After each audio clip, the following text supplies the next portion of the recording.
নমস্কার, কেমন আছেন সবাই? সুমনা সুন্দরবন ভিলেজ লাইফের আরও একটি নূতন পর্বে আপনাদের সবাইকে স্বাগত। সন্ধ্যা দিয়ে চলে এসেছি, তোমাদের সঙ্গে কিছু কথা শেয়ার করব। বিকেলবেলা থেকে একটা কথা শুনে সেখান থেকে মনটা আর ভালো নেই, খুব একটা খারাপ হয়ে গেছে।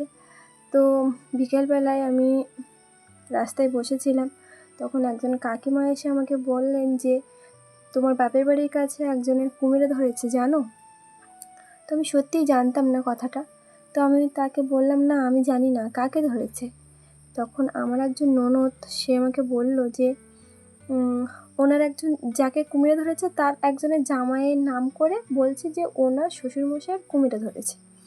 তো আমি ওনাকেও চিনি, ওনার জামাইকেও চিনি, কারণ ওনার জামাইয়ের বাড়িটা আমাদের বাড়ির কাছে, প্রায় কাছে বললেও চলে, আর ওনার বাড়িটা আমাদের নদীর ওপারে।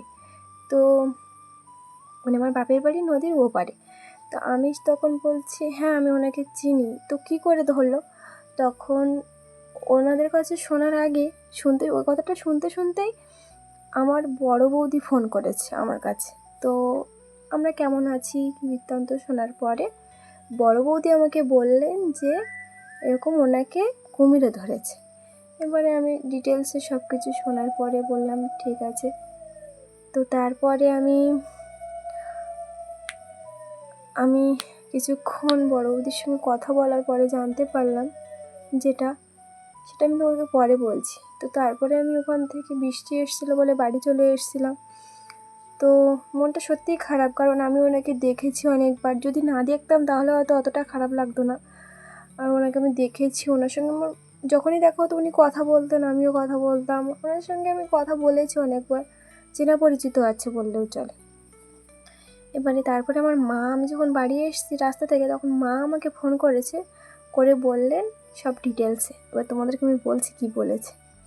উনি মাছ ধরতে এসেছিলেন, মাছ ধরতে এসে ওনার বাড়িটা হচ্ছে নদীর ওপারে, আর নদীর এপারে হচ্ছে দত্ত গ্রাম, আর ওপারে হচ্ছে শান্তিগাছির পার। মাঝখানটা নদীটা হচ্ছে দত্ত নদী। তো উনি ওপার থেকে আসার সময় খেয়া পার হয়ে এসেছিলেন এপারে মাছ ধরতে। তো উনি ওপার থেকে খেয়া পার হয়ে এসে এপারে জাল ধরেছে, মাছ ধরে উনি বাড়ি যাওয়ার সময় খেয়াঘাট পর্যন্ত গিয়েছে, কিন্তু খেয়া শান্তিগাছি পারে ছিল।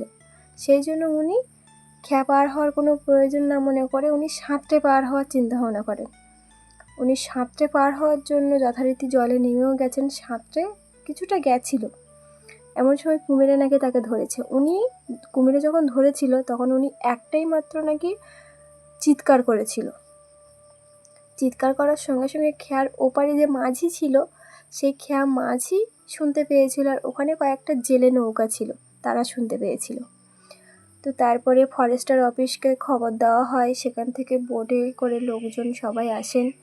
সমস্ত খোঁজাখুঁজির পরে ওনার কাছে একটা গামছা ছিল, গামছাটা খুঁজে পাওয়া গেছে, কিন্তু ওনাকে খুঁজে পাওয়া যায়নি। ওনার হাতে জাল ছিল, জালটাও খুঁজে পাওয়া যায়নি। ওনারা নাকি ওটা কি বলে, গ্রাফি জাতীয় কিছু বলে, মানে আংরা জাতীয়, সেটা দিয়ে টানা দিচ্ছে, দিয়ে ওনাকে খোঁজার চেষ্টা করছে। কিন্তু ভরা জোয়ার হয়ে গেছে, এখন তো আর খুঁজে পাওয়া যাবে না। আর এত লোকের সমাগম হয়ে গেছে ওইখানটায়, এত দুঃখজনক একটা ব্যাপার। প্রায় অনেক বছর আগে এটা হতো, প্রায় বলতে গেলে হতো না এমনটা না, প্রায় হতো এটা। কুমিরে ধরা, বাঘে ধরা, এগুলো আগে প্রায় হতো। বাঘে ধরাটা এখনো পর্যন্ত হয়, কারণ জাল দেওয়ার ভিতরে যারা জাল জঙ্গলের বাইরেটা জাল দেওয়া আছে, জালের ভিতরেও যারা কাঁকড়া ধরতে যায় তাদেরকে কিন্তু বাঘে ধরে। সেই ক্ষেত্রে কিন্তু কুমিরে কোনোদিন, প্রায় অনেক বছর শোনা যায়নি কুমিরা কাউকে ধরেছে, কিন্তু অনেক দিন পরে আবার এই শোনা গেল যে একজনকে কুমিরে ধরেছে। যাই হোক, খুব দুঃখজনক ব্যাপারটা। উনি হয়তো নিয়তি ওনার এই পর্যন্তই টেনে নিয়ে গেছে, সেই জন্য। তো ওনার আত্মার শান্তি কামনা করি, আর কিছু বলার নেই। সত্যি শুনেই খুব খারাপ লাগছিল, কারণ ওনাকে আমি চিনি, অনেকদিন ধরে দেখেছিও, ওনার সঙ্গে কথা বলেছি। যদি না চিনতাম এতটাও হয়তো খারাপ লাগতো না। আর ওনার আত্মীয় পরিজন সবাই খুব কান্নাকাটি করছে, মাকে ফোন করে শুনে দিলাম। ফরেস্টার অফিস থেকে বোট এনে নৌকা সবাই মিলে খোঁজাখুঁজি করছে। হয়তো পাওয়া যাবে ওনার লাশটা, কিন্তু ওনাকে আর পাওয়া যাবে না। ওনার লাশটা পাওয়া যাবে এই কারণে বলছি, কারণ খোঁজাখুঁজি যেহেতু চলছে 2-1 দিন পরে, এখন না পাওয়া গেলেও যখন ওনার বডিটা ফুলে যাবে তখন উনি হয়তো ভেসে উঠবে, তখন হয়তো পাওয়া যাবে। আর পাওয়া গেলে হয়তো বাড়ির সবাই দেখতে পাবে, এটাই। আর সেরকম কিছু নেই। তো ওনার আত্মার শান্তি কামনা করি, আর কিছু বলার নেই। আর তোমরা যারা আমার ভিডিওটা দেখছো, তারা যদি কেউ জঙ্গলে বা জাল টানতে মাছ মারতে যাও, প্লিজ সাবধানে যেও। তোমাদেরকে একটাই কথা বলবো, একটা জীবন আমাদের মাছ থেকে হারিয়ে গেছে।